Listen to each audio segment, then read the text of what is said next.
Assalamualaikum warahmatullahi wabarakatuh. Selamat siang. Terima kasih kesempatannya kepada Dr. Ike sebagai moderator. Pada siang ini saya akan membawakan materi current treatment for epistaxis di primary healthcare. Sebagai pendahuluan, ada contoh kasus anak usia 5 tahun datang dibawa ke UGD oleh orang tua dengan keluhan mimisan sejak 30 menit yang lalu. Sudah dilakukan pencet hidung 10 menit di rumah, darah tidak berhenti dan terus mengalir sehingga orang tua segera membawa ke rumah sakit. Pada saat ini kondisi anak dengan keadaan membaik, kesadaran kompos mentis, rewel dan terus menangis. Pasien riwayat keluarga sedang isolasi mandiri hari kelima karena COVID positif dan anak kontak erat positif. Jadi pasien ini ceritanya dibawa ke RS setelah ditolak di beberapa fasilitas pelayanan kesehatan yang lain. Sebagai pendahuluan, kita sebagai dokter atau dokter jaga, apabila menemukan kasus ini mau diapain, harus bagaimana penata laksanaannya. Karena yang kita ketahui epistaxis adalah perdarahan aktif dari hidung, merupakan kasus gawat darurat di bagian THTKL. Untuk kasus-kasus seperti ini sebenarnya penanganannya adalah darurat, jadi tidak boleh ditolak, mohon maaf ya, ditolak atau dipindahkan ke beberapa fasilitas yang lain. Sebagai landasan teori, prevalensi berdasarkan umur terdapat distribusi bimodal pada epistaxis, yaitu pada orang tua dan dewasa muda dan pada yang paling puncaknya pada anak-anak. Kemudian kalau pada orang tua biasa berhubungan dengan penyakit-penyakit hipertensi ataupun penggunaan obat-obat antikoagulan. Untuk prevalensinya pria lebih banyak daripada wanita. Hal ini biasa berhubungan dengan trauma. Kemudian ada penelitian yang menyampaikan 60% populasi pernah mengalami suatu episode epistaxis dalam hidupnya. Walaupun yang membutuhkan pelayanan kesehatan biasa hanya 6-10%. Untuk epistaxis ringan sendiri biasa bisa stop spontan. Jadi pasien-pasien bisa berhenti sendiri di rumah, hanya beberapa yang butuh pertolongan dari tenaga kesehatan. Untuk landasan teorinya, epistaxis sendiri adalah perdarahan dari arteri. Jadi yang kita harus ketahui mengenai anatomi adalah sumber-sumber perdarahan dari hidung. Untuk yang gambar A, ini adalah perdarahan di bagian medial dari rongga hidung atau cavum nasi, yaitu daerah septum, diperdarai oleh arteri ethmoidalis anterior, ethmoidalis posterior, arteri sphenopalatina ataupun arteri palatina mayor. Dan yang jadi fokus kita biasanya 90% perdarahan adalah pada plexus Kieselbach, yaitu end artery dari arteri-arteri ini, dan kemudian di dinding lateral dari cavum nasi juga diperdarai oleh arteri-arteri tersebut. Kemudian sumber perdarahan utamanya itu dari arteri karotis interna dan arteri karotis eksterna. Cabangnya yang dari karotis interna ke arteri ophthalmica yang bercabang lagi menjadi arteri ethmoidalis anterior dan ethmoidalis posterior. Kemudian dari arteri karotis interna bercabang ke arteri maxillaris, kemudian menjadi arteri sphenopalatina. Nah, kembali lagi seperti yang saya bahas sebelumnya, fokus perdarahan paling sering adalah di daerah plexus Kieselbach. 90% kasus itu kalau misalnya kita evaluasi di rongga hidung, bisa kita lihat lesi atau sumber dari perdarahannya di depan bagian septum. Jadi dinding medial dari rongga hidung kurang lebih sekitar 1 sampai 1,5 cm dari depan. Biasa lesi perdarahannya ada di sini. Ini 90% kasus ada di sini. Hanya 10% biasa yang dari posterior. Untuk posterior sendiri sebenarnya ada beberapa sumber perdarahan. Biasa kita kenal dengan Woodruff region atau beberapa juga karena massa. Jadi bisa karena ada polip atau bisa karena ada tumor nasofaring ataupun kasus-kasus yang lainnya. Untuk etiologi ini berdasarkan literatur ada beberapa penyebab terjadinya epistaxis. Yang paling sering adalah trauma. Jadi kasus paling trauma itu terutama pada anak-anak biasa karena korek-korek hidung. Jadi kesannya sederhana tapi itu salah satu kasus yang paling sering. Kemudian apabila ada benturan, biasa pada dewasa muda ada fraktur hidung, itu juga menyebabkan suatu epistaxis. Kemudian trauma karena proses dari iatrogenik, mungkin yang saat ini agak sering karena swab ya, sering dilakukan swab dengan arah yang tidak benar juga bisa menyebabkan epistaksis. Kemudian penyebab lainnya bisa keganasan, ada JNA, juvenile nasofaring angiofibroma. Pada kasus ini biasa perdarahannya khas pada laki-laki dewasa muda atau pada anak-anak laki-laki, perdarahannya yang profuse dan sangat banyak. Kemudian penyebab neoplastik lain adalah keganasan.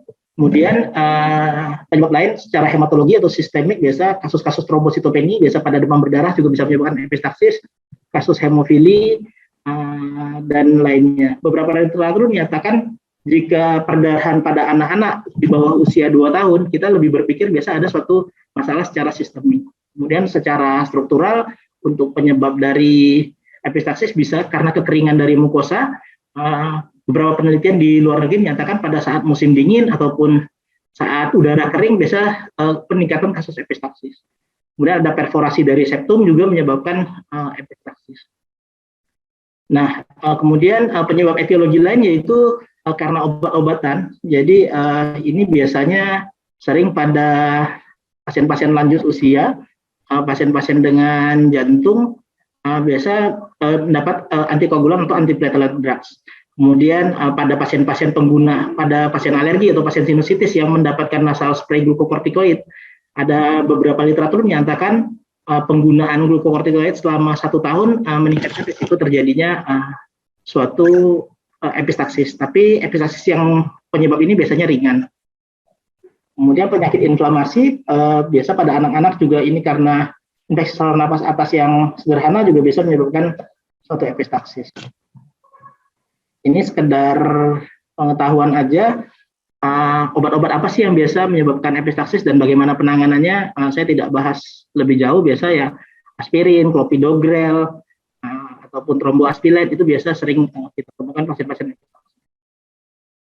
Untuk klasifikasi berdasarkan sumber perdarahannya yaitu dibedakan menjadi 2, epistaksis anterior dan epistaksis posterior. Epistaksis anterior sebagian berasal dari plexus Kesselbach, perdarahannya khasnya ringan, jadi sedikit. Beberapa kasus bisa berhenti sendiri dan sebagian dibantu dari tenaga kesehatan. Kalau pada yang anterior ini biasa pada anak-anak, jadi berulang. Kalau kita tanya riwayatnya biasa memang dia sudah pernah beberapa kali epistaksis. Kemudian epistaksis posterior ini berasal dari arteri ethmoidalis posterior atau arteri sphenopalatina. Biasa ini khasnya perdarahannya lebih profuse, lebih banyak. Kemudian secara prevalensi penyebarannya itu lebih banyak pada orang lebih tua dengan usia di atas 40 tahun. Biasa penyebabnya hipertensi, arteriosklerosis, ataupun pasien kardiovaskular yang menggunakan obat antikoagulan lama. Untuk diagnosis epistaksis sendiri sama dengan penyakit-penyakit lainnya. Jadi penegakan anamnesis, pemeriksaan fisik dan penunjang. Di anamnesis biasa kita menggali saat pasien pertama datang adalah sudah berapa lama sih perdarahannya, apakah sedikit, apakah banyak. Kemudian ini pertama kali atau sudah berulang. Adakah riwayat-riwayat penggunaan obat-obatan sebelumnya ataupun riwayat-riwayat trauma, misalnya habis karena benturan, itu juga sebagai anamnesis kita mengarahkan kemana sih yang harus dilakukan. Kemudian dilakukan pemeriksaan fisik secara standar, kita lakukan rinoskopi anterior. Kemudian untuk pemeriksaan penunjang ini tidak selalu wajib pada pasien-pasien epistaksis. Pemeriksaan penunjang yang dilakukan biasanya pada perdarahan-perdarahan yang profuse, kita cek darah lengkap, kita mengetahui kadar Hb. Kemudian kita cari faktor perdarahannya, biasa kita menilai INR-nya. Kemudian pemeriksaan penunjang lain adalah apabila kita mencurigai ada suatu penyebab seperti tumor atau suatu keganasan, biasa kita lakukan CT scan atau MRI. Bagaimana sih tata laksana epistaksis saat kita ketemu pasien di IGD? Sebenarnya prinsip utamanya, yang pertama kita hentikan perdarahan, karena jika kita tidak hentikan perdarahan akan mengalir terus, yang bisa menyebabkan sampai shock ataupun gangguan darurat yang lain. Kemudian mencegah terjadinya komplikasi saat kita melakukan penanganan, jangan sampai apa yang kita lakukan bukannya menghentikan tapi malah memperberat. Ini biasa terjadi pada pasien-pasien anak dengan epistaksis, anaknya gelisah, berontak, jadi penanganan yang kurang tepat malah menyebabkan terjadinya komplikasi. Kemudian setelah kita berhasil menangani, prinsipnya bagaimana? Jangan sampai kejadian epistaksisnya berulang. Jadi apa yang kita lakukan edukasi terhadap keluarga atau orang yang menjaga di rumah.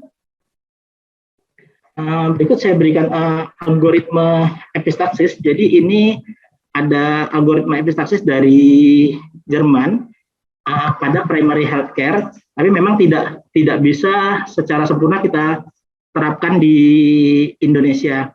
Karena di Indonesia sendiri sebenarnya ada bagian epistaksis, tapi lebih advance buat dokter spesialis THDKL.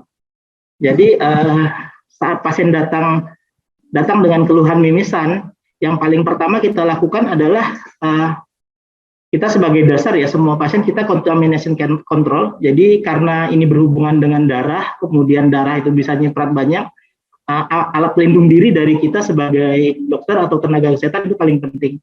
Yang paling standar biasa kita harus menggunakan masker, kemudian kita menggunakan kacamata karena takut cipratan darah. Yang ketiga biasa kita menggunakan skort dan handscoon.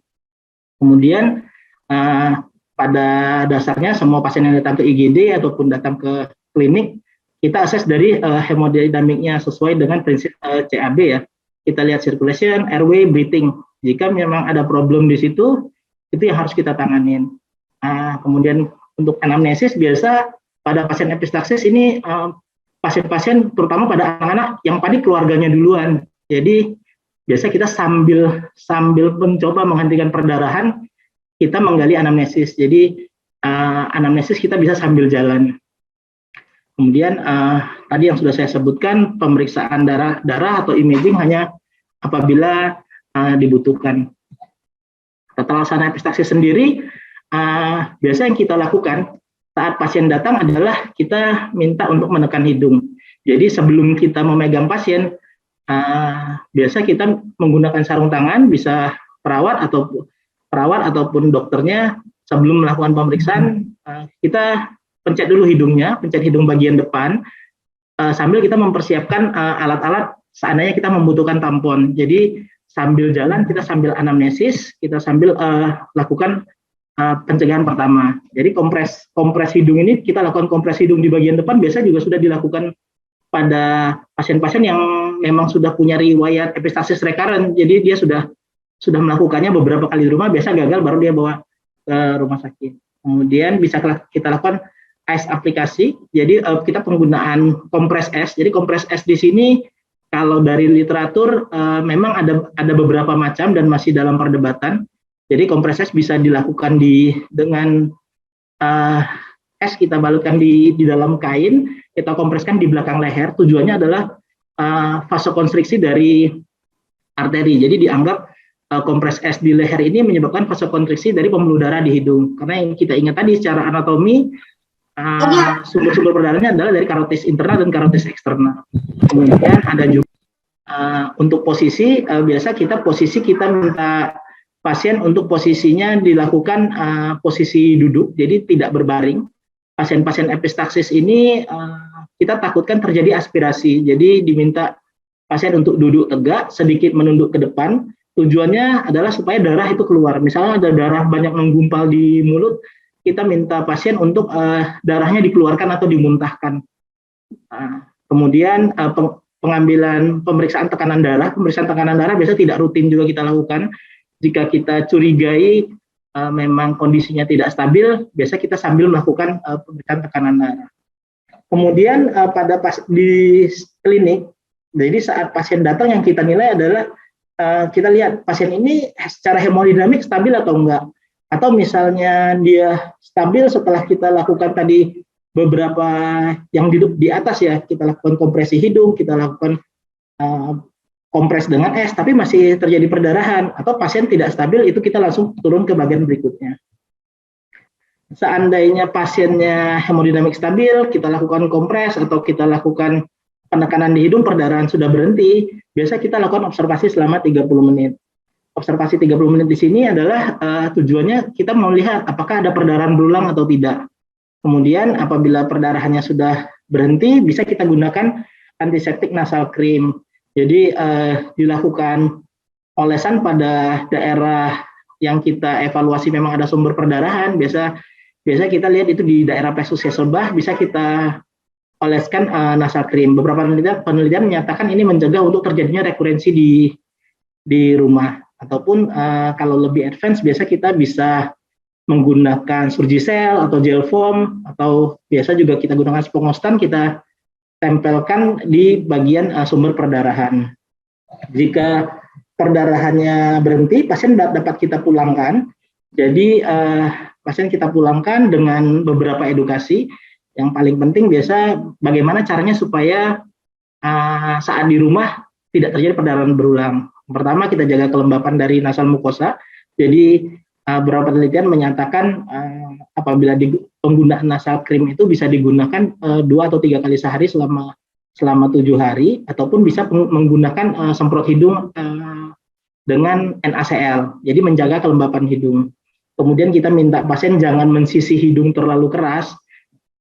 Kalau misalnya pasien ada pilek atau apa, jadi tidak boleh disisi terlalu keras, karena itu resiko meningkatkan terjadinya perdarahan berulang. Kemudian apabila pasien bersin, untuk mengurangi tekanan di dalam rongga hidung, biasa kita minta pasien untuk membuka mulut saat bersin. Jadi supaya tekanannya itu berkurang keluarnya dari mulut. Jadi kita minta ini sekitar 7-10 hari.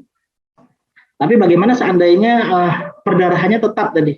Jadi perdarahannya tetap, jika mohon maaf ini di Jerman biasa ada dokter emergency THT, jadi di IGD akan selalu tersedia dokter THT. Mungkin kalau di Indonesia ini ada di rumah sakit pendidikan untuk dilakukan evaluasi selanjutnya. Tapi karena kita di klinik pada kenyataannya biasanya dokter THT tidak tersedia langsung ada di rumah sakit, jadi biasa tetap dilakukan oleh pemeriksaan oleh dokter emergency ataupun dokter umum misalnya di klinik. Tapi seandainya tadi pasien-pasien saat datang, kita lihat perdarahan profus, hemodinamiknya sudah tidak stabil, biasa yang pertama kita lakukan adalah kita lakukan pemasangan infus, kita lakukan resusitasi cairan, kemudian kita konsulkan ke bagian departemen THT.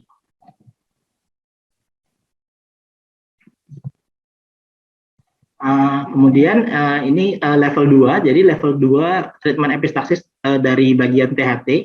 Ini biasa kalau untuk di Indonesia sendiri ini kompetensi 4 juga untuk general practitioner, jadi dapat dilakukan rhinoskopi anterior terlebih dahulu. Kita untuk mengetahui di mana sih sumber perdarahannya, anterior atau posterior, seperti yang kita bahas secara anatomi tadi. Apabila sumber perdarahannya kita lihat memang ada di anterior, biasa cukup terlihat apabila kita menggunakan lampu kepala, kita cukup menggunakan spekulum hidung, itu kita lihat di bagian dari plexus Hasselbalch, jadi di bagian septum nasi, yaitu dinding dari kakung nasi bagian medial, sekitar 1,5 cm dari depan itu akan kelihatan biasa sumber perdarahan. Bagaimana kita kontrolnya? Biasa pertama kita gunakan kasa dulu, atau bisa kita gunakan suction bila di IGD. Jadi kita gunakan kasa, kita dep sebentar untuk melihat sumber perdarahannya ada atau tidak. Biasa kita lakukan ini sampai perdarahannya kita nilai berhenti atau tidak. Kalau untuk sederhana di praktek biasa kita gunakan kasa yang kita gulung kecil, kita jadikan sport chest biasanya, dapat kita berikan tetesan campuran antara lidocaine dengan adrenalin. Jadi kalau misal sediaannya mungkin bisa lidocaine compositum atau bisa kita berikan sediaan PHK-in. Jadi kita masukkan ke rongga hidung kurang lebih sekitar kita tunggu sekitar 10 menit. Jika perdarahannya berhenti, kita observasi seperti tadi di bagian yang atas 30 menit, pasti bisa kita pulangkan. Nah, kebanyakan pasien-pasien yang datang ke IGD cukup kita lakukan seperti ini. Jadi pasien datang, kita evaluasi, kita berikan ini belum pemasangan tampon ya. Jadi kita berikan kasa aja, kasa dengan PHK-in atau lidocaine, kita masukkan di rongga hidung kurang lebih 10 menit, biasanya berhenti. Seandainya tidak berhenti, baru kita lakukan pemasangan tampon anterior ataupun tampon posterior. Kemudian untuk di level 3, ini biasa jika perdarahannya menetap, kita lakukan pemasangan tampon anterior ataupun tampon posterior. Untuk tampon anterior sendiri, biasa kita pertahankan kurang lebih 24 jam. sampai 48 jam dengan pemberian antibiotik. Jadi nanti akan saya bahas lebih jauh di slide berikutnya. Kemudian apabila perdarahan masih menetap setelah dilakukan pemasangan tampon anterior, biasa tampon anterior akan kita lepas dulu, kita pasang tampon posterior, kemudian kita pasang lagi tampon anterior. Seandainya memang perdarahannya masih netap, biasa kita lakukan lebih lanjut dengan tindakan pembedahan, jadi ligasi dari arteria novena palatina, ataupun jika kondisinya tidak stabil, biasa kita konsul ke dokter radiologi intervensi untuk dilakukan embolisasi. Jadi biasanya yang dilakukan adalah pada arteri maksilaris interna. Nah, ini kita kembali ke kasus di atas.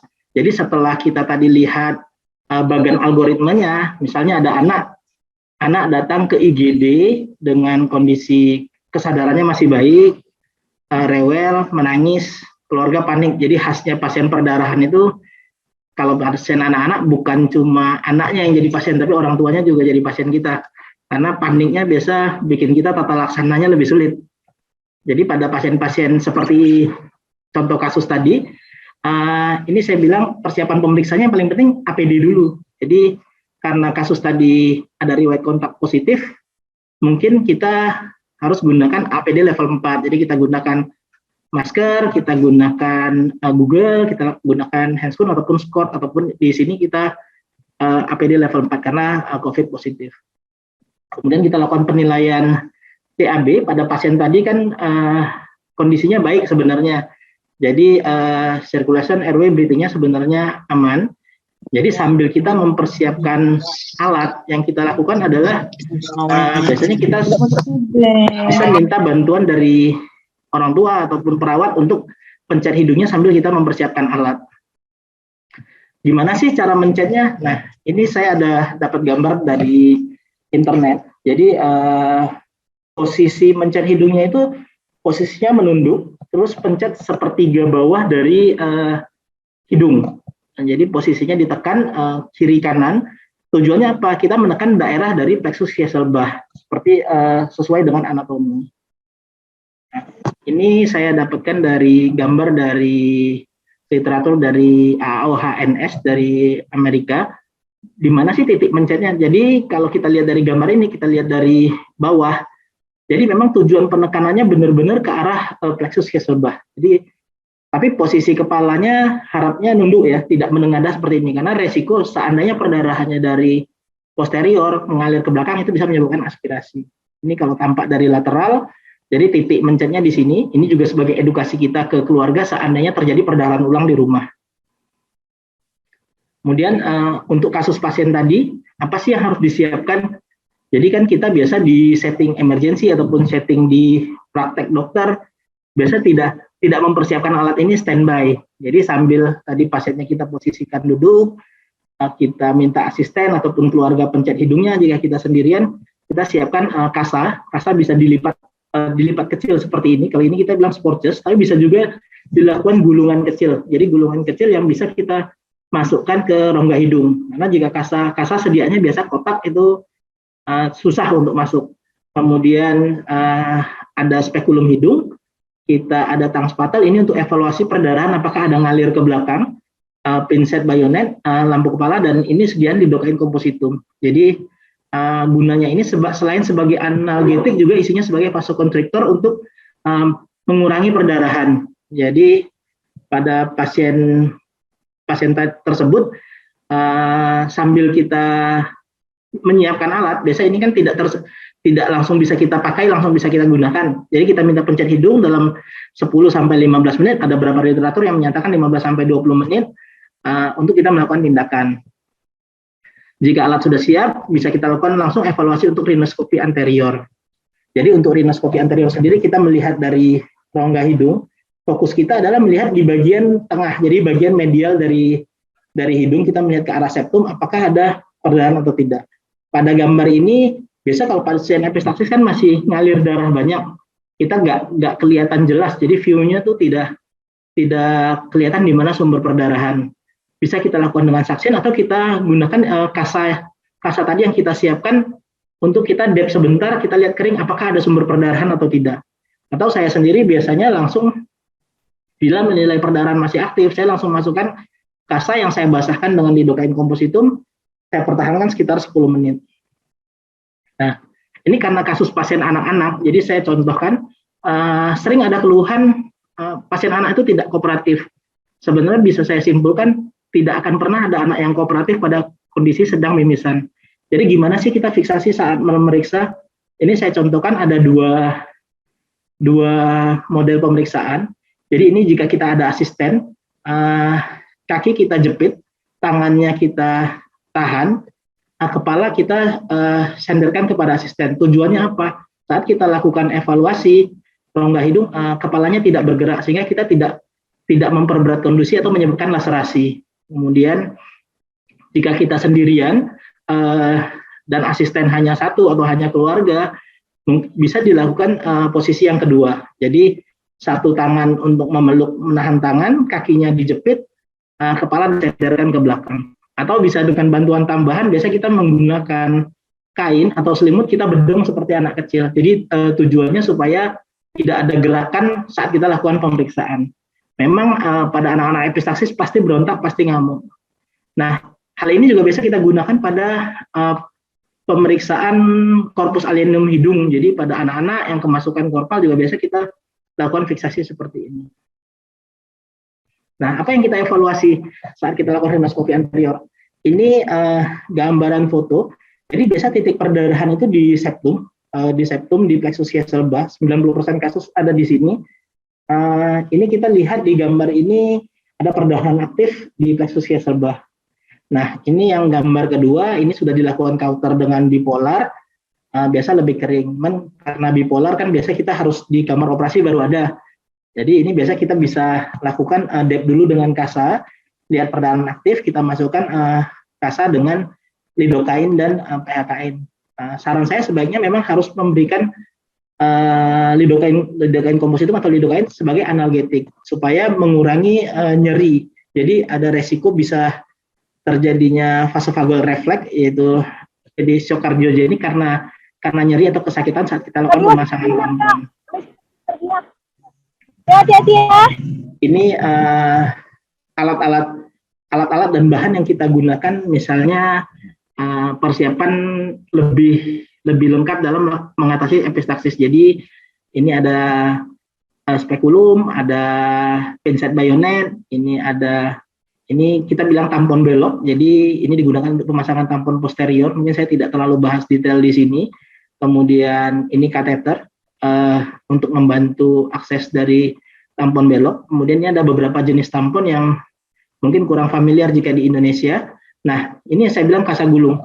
Jadi biasa kita memang sediaannya kalau di IGD kasa untuk sport chest itu kita tidak siapkan. Jadi kita gulung kecil supaya aksesnya bisa masuk ke rongga hidung.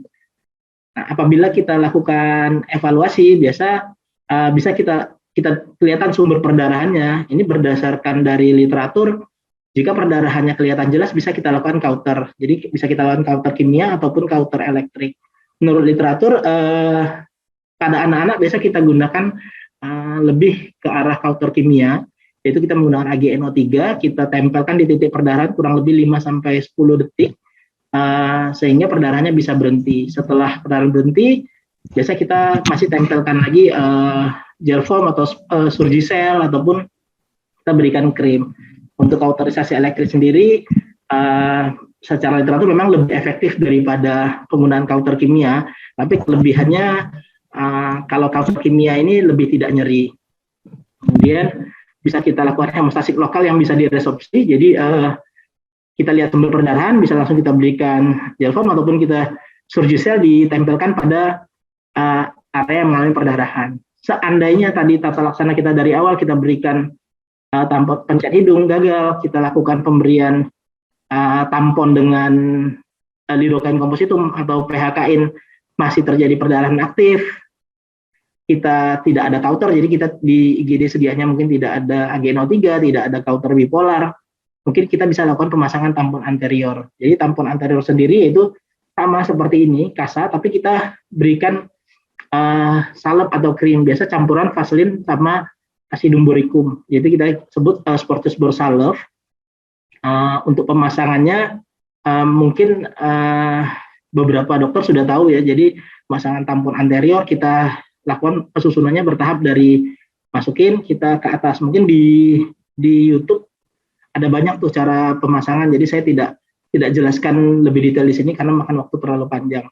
Kemudian apabila di IGD tidak ada nih sediaan yang sudah jadi, boleh sporches kering ini kita oleskan dengan salep krim kulit apa aja atau ointment apa aja, tujuannya sebagai lubrikasi dan sebagai antiseptik. Jadi supaya gampang dimasukkan. Biasa kita masukkan bisa 1 sisi ataupun 2 sisi. Yang paling penting diperhatikan adalah kepadatannya. Jadi kalau misalnya kita memberikan pemasangan tampon, jika tidak padat, biasa perdarahannya masih aktif. Jika terlalu padat, ada resiko untuk terjadi nekrosis. Dan yang paling penting lagi saat kita masang, kita hitung jumlahnya. Jadi saat kita pasang, misal kita pasang 4 sporches, saat kita off tampon, kita harus hitung memang 4. Atau posisinya juga jangan sampai terlalu ke belakang dengan tidak terfiksasi, karena resiko untuk terjadi aspirasi. Ini sekedar gambar aja. Jadi jika kita lakukan pemasangan tampon, kalau tampon anterior ini kita susun penuh sampai ke atas, biasa kita dari atas terlebih dahulu, dinaikkan bertahap sampai memenuhi semuanya. Jika kita harus melakukan tampon belok, ini gambarnya kita lakukan tampon belok terlebih dahulu.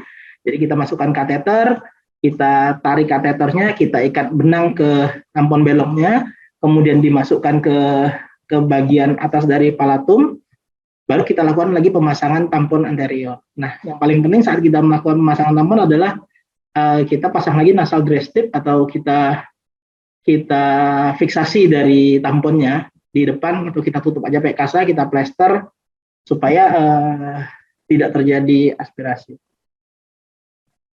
Ini kalau di luar negeri ya, di luar negeri ada beberapa pilihan dalam melakukan pemasangan tampon anterior. Jadi kalau misalnya kita di Indonesia mungkin kita lebih familiar menggunakan sporches borsalef atau sporches kering biasa, tapi di kota-kota besar biasa sudah ada beberapa nasal packing yang sudah memang sediaan bawaan pabrik.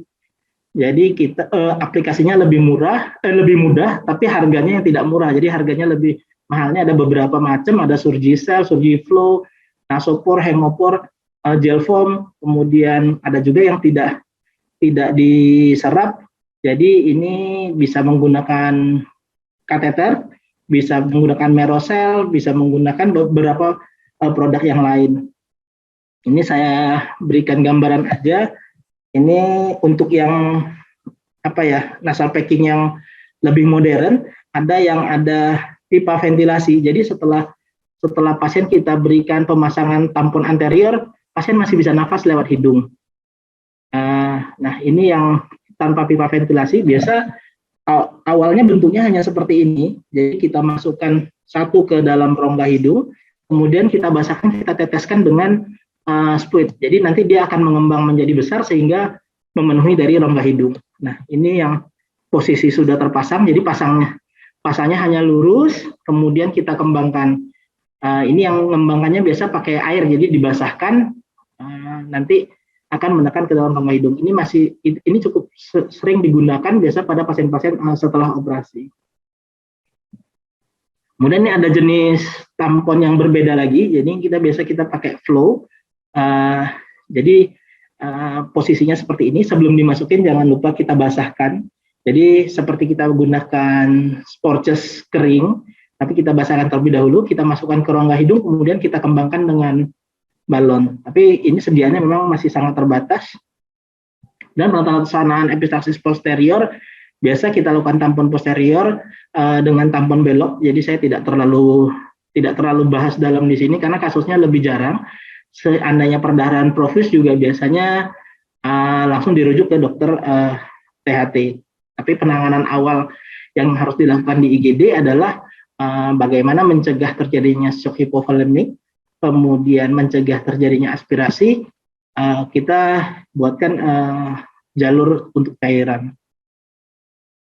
Kemudian apa sih komplikasinya jika kita melakukan tindakan tampon? Sebenarnya jika kita melakukan dengan benar, komplikasi itu jarang terjadi ya.